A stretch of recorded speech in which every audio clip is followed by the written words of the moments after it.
Come on, ring, ring, ring. Hello? Yes, Mrs. Peterson, Alan Ortiz here. Sorry to bother you, but... Not interested. Oh, crap, she hung up on me. Oh, what are you laughing at? Let me give you a tip. If you want to make some money here, use your white voice. I've already been told by many people that I look and sound like a white guy. I'm not even white, though. Both of my parents are Mexican. I'm Latino. Nah. Use your white voice. Well, okay. I guess I'll give that a shot then.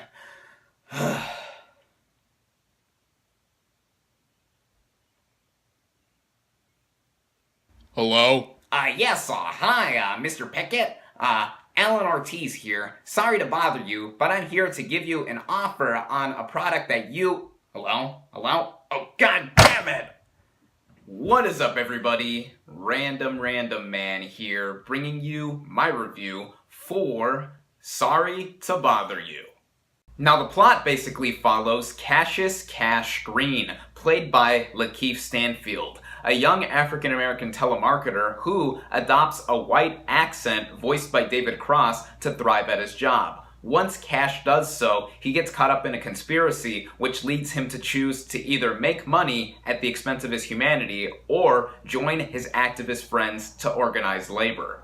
Going into this movie, I had quite a bit of anticipation to see it, as ever since I heard the buzz about it back from, say it with me now, the Sundance Film Festival in January and seeing subsequent trailers for it, I bought into what looked like a unique concept with a stupendous ensemble cast that looked like it was bursting with energy and could be something that was also insightful in what it was trying to say.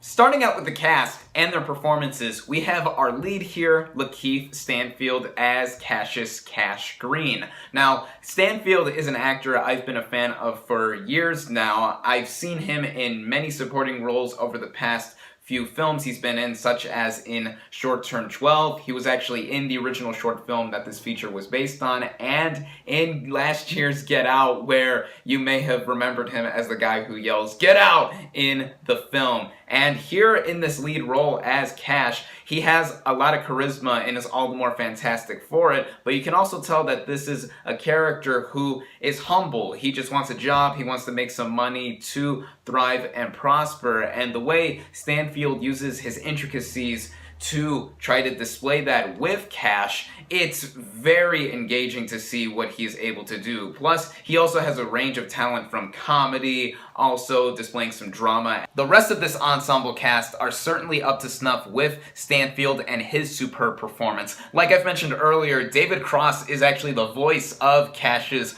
white voice, and he adds a lot to the humor. He is hilarious whenever he is heard.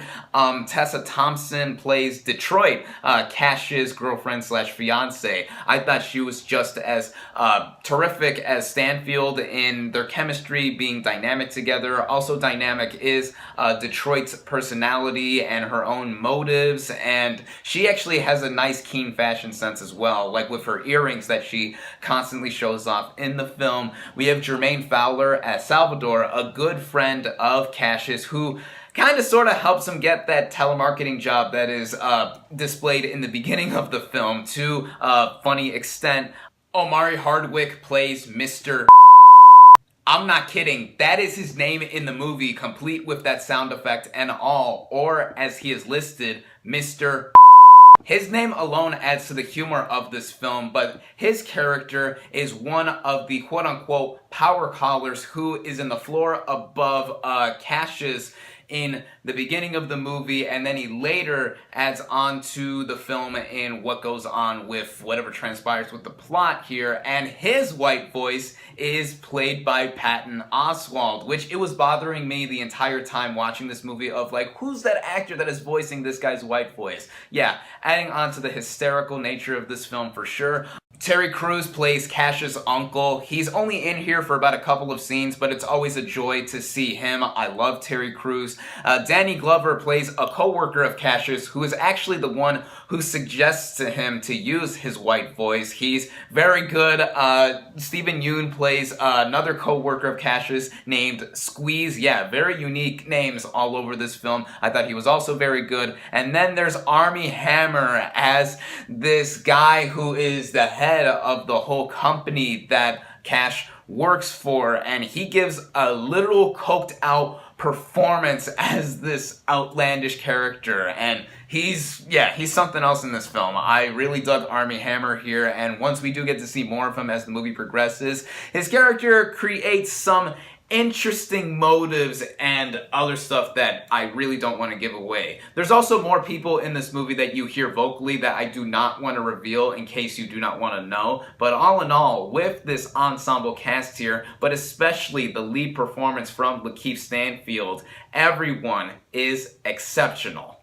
The writing here, and by extension the directing, create a very vivid and unique angle as to how the movie would transpire. This movie is the directorial debut of writer-director Boots Riley, and he's a name I was not too familiar with prior to this film. I since looked up that he was more music-oriented before taking on this project. But whatever the case, Riley has a clear creative vision and imagination that he has put onto the screen, as right from scene one, I was engaged with what the story was doing. It's a simple concept, like I've said, a young telemarketer trying to thrive and make some money. I mean, for crying out loud, our protagonist's name is Cassius Cash Green, which is clearly showing a motivation of his in making that green and trying to make a name for himself in one sense. So that in itself creates something that has a big theme that is looming across the rest of the movie, as on one side, yes, he's trying to make money, but on the other side,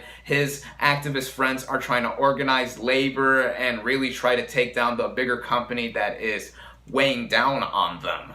The concept of Cash using his white voice to prosper in the company he is in is just about one fragment, 1/3 specifically to my recollection of what this movie is trying to do, as with each subsequent act that follows in this narrative, it gets more weird and bizarre as it progresses. That's one thing I would say that adds on to what I dug about this movie, but I know other people are not going to be necessarily into. You're either going to be into this off-kilter, offbeat nature that the movie presents or not, as it increasingly gives off a sense of unique style that I know is probably going to throw people off in the long run of watching this film. However, other things that Riley tries to bring onto the screen make for some more of his unique and creative vision, bursting with some refreshing originality, which I'm always appreciative of when I get to see a fresh, new voice show off what he or she can do with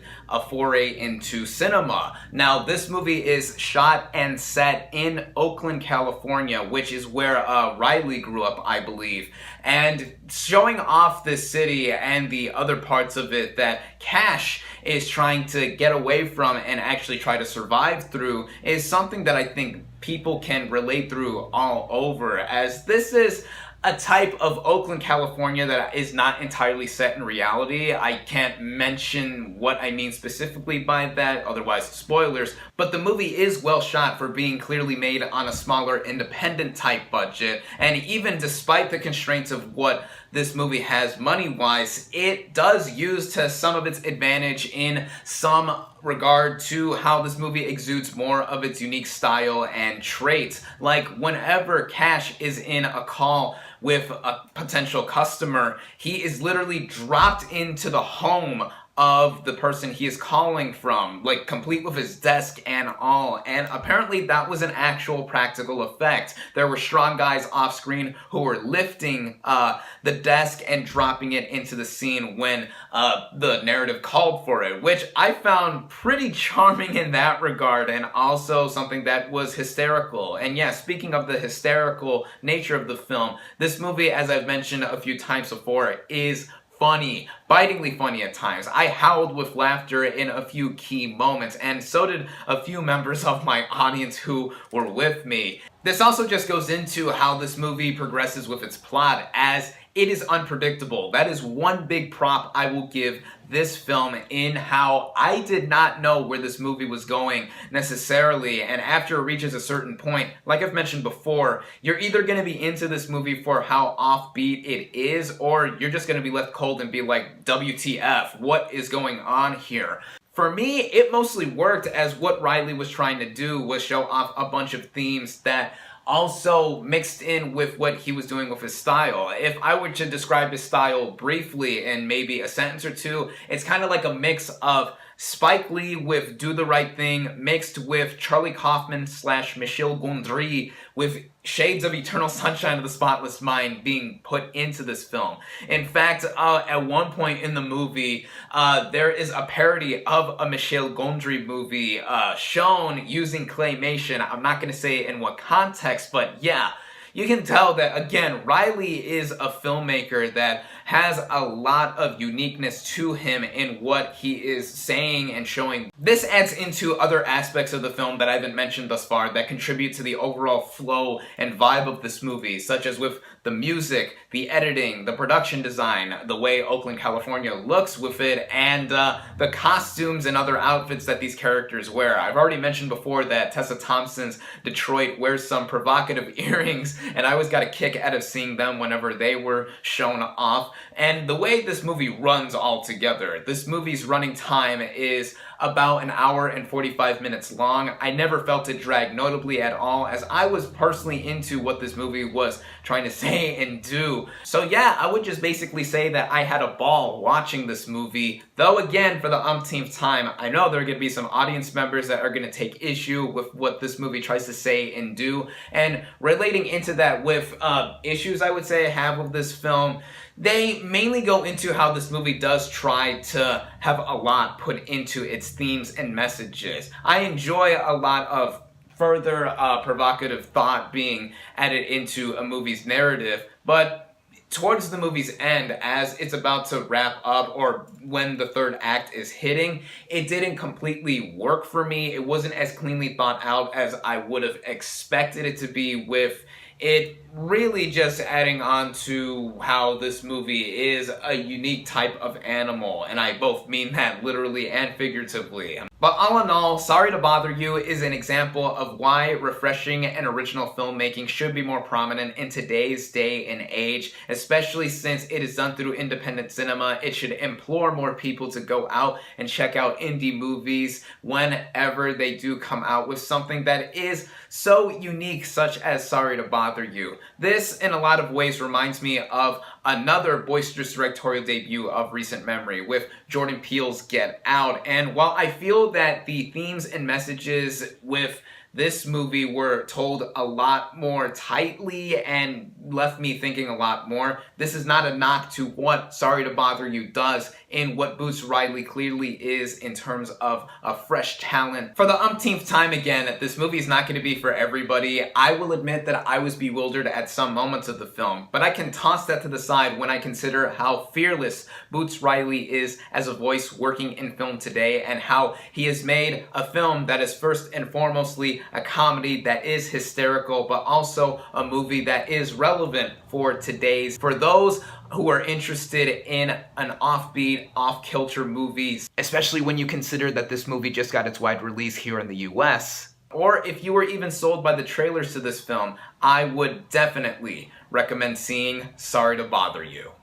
My final verdict for Sorry to Bother You is 4 out of 5 stars. Thank you all, as always, for watching. Be sure to like this video, comment on what you thought of Sorry to Bother You, social media links in the description, subscribe to my channel for more, and I'll catch you on the next movie review.